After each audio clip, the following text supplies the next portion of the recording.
My name is Dr. Jacqueline Elliot, and I'm a 32-year veteran in public education, and I've just written and published a book that chronicles my journey in education reform, which includes 23 years in the charter school movement.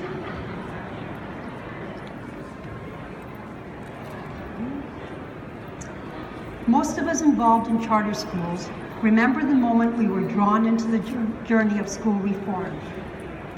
For me, it was in 1986 when I first stepped onto the campus of Pacoima Elementary School in one of the poorest areas in Los Angeles, where I was assigned as a first grade bilingual teacher.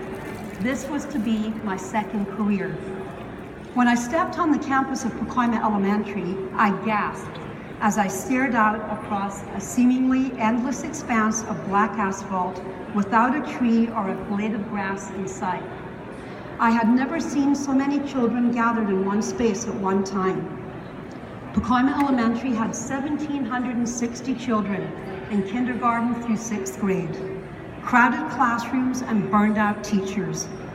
All of the students were Title I and Latino or Black. Many were recent immigrants. Academic achievement was abysmally low, and no parent volunteers were allowed in the school. The majority of my 34 students spoke only Spanish. Bilingual education works if it's implemented correctly and if the teacher knows how to speak the student's language. But the only Spanish I knew how to speak was from my former career as a director of a family planning clinic. So I knew how to say in Spanish, "Did you take all your birth control pills and put on your gown for the doctor?" But I did not know how to say, "Please open your books, we're going to read today." But when I found out that over 50% of my beautiful first grade students, so smart and ambitious, were destined to drop out of the local district high school, I committed myself to reforming public education for the community of Pacoima. When was your moment? It took until 1998 for me to figure out that the best thing I could do for the students and community I loved was to start a charter middle school. But nobody had ever done it in Los Angeles before. I viewed middle school as a critical time in a child's development, when they can be inspired with a love of learning and set goals for future high school and college graduation, or it can become a breeding ground for what would become future 9th grade dropouts. I had a clear vision of my middle school. 300 students, grades 6 through 8, 100 students per grade level, 25 per class, individualizing to meet the needs of all students, nurturing environment characterized by mutual respect, teachers who believed every child could and would succeed. I got a startup grant for $35,000 from the California Department of Education. I figured I could start 2 schools with $35,000. I spoke with the parents of 5th grade students at the local elementary schools, and lo and behold, I gathered 100 families in just 2 weeks. They were desperate for a better middle school option for their children. And together we embarked on a journey to get our dream middle school authorized by Los Angeles Unified School District and opened for our founding 100 students by fall of 1999. When we began our journey, we never imagined the battles and challenges we would face and need to overcome. The Northeast San Fernando Valley was one of the earliest communities to embrace charter school reform in California, with 3 large elementary conversion charter schools. And the executive director of one of these schools, Fenton Charter School, offered me his auditorium in which to meet every couple of weeks with our 100 families. And so we met regularly to discuss the charter petition, our search for a facility, the struggles with the district, and more. Because I was the first to be starting a charter middle school in Los Angeles, the pushback from our would-be authorizer was extremely intense.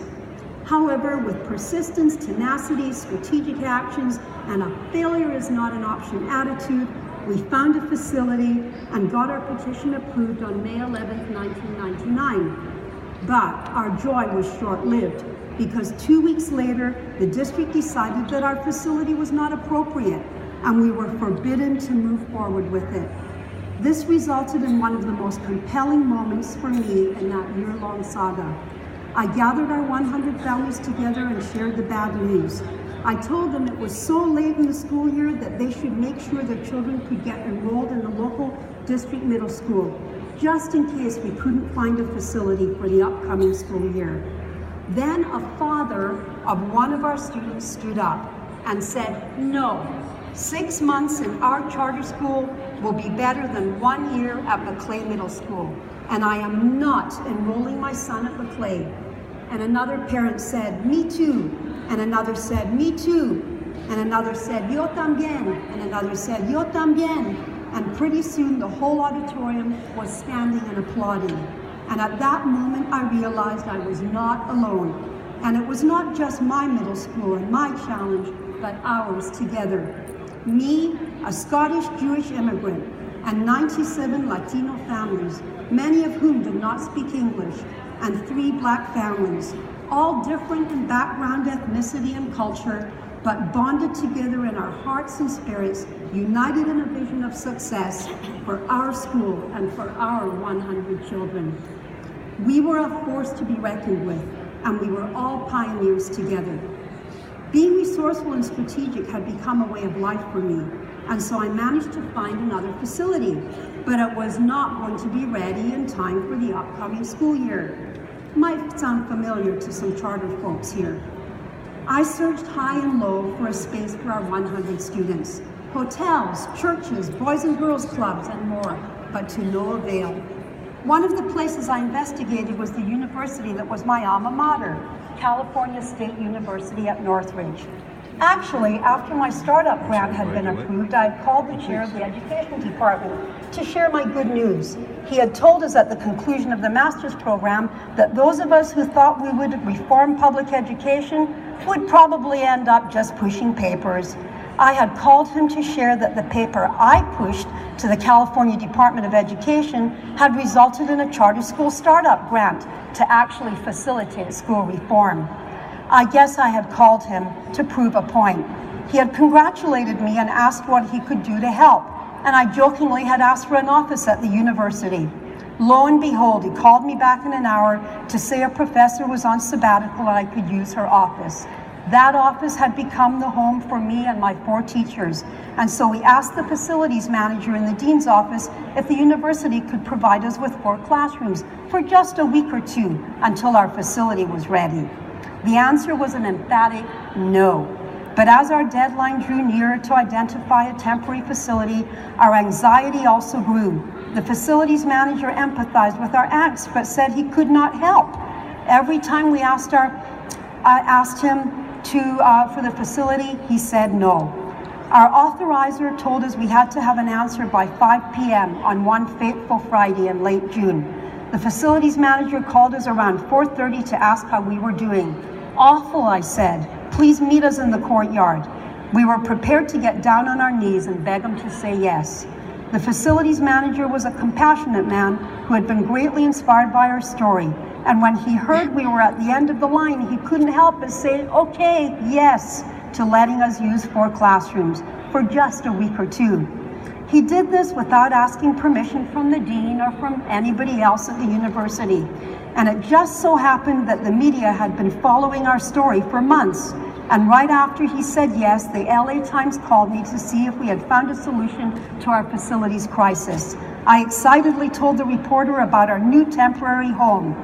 There was an interim president at the university that year, and on Sunday morning she opened up her newspaper and read the headline, "CSUN gives home to charter school."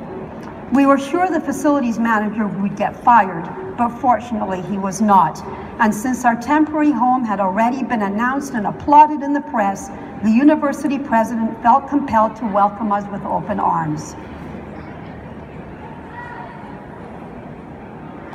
And so on September 7th, 1999, we triumphantly opened our middle school on the campus of Cal State Northridge, surrounded by newspaper reporters and television cameras. And as the sun streamed in the tall glass windows in the grand salon, beaming on our 4 teachers and 100 families, I said, "Boys and girls, I had a dream to start a charter school, and today my dream has come true." The impact on our 6th grade students was remarkable because they were on a university campus, and it turned out to be 6 weeks and not just 1 or 2. It was no longer if they were going to college, but where. They said, hey, we're already in college.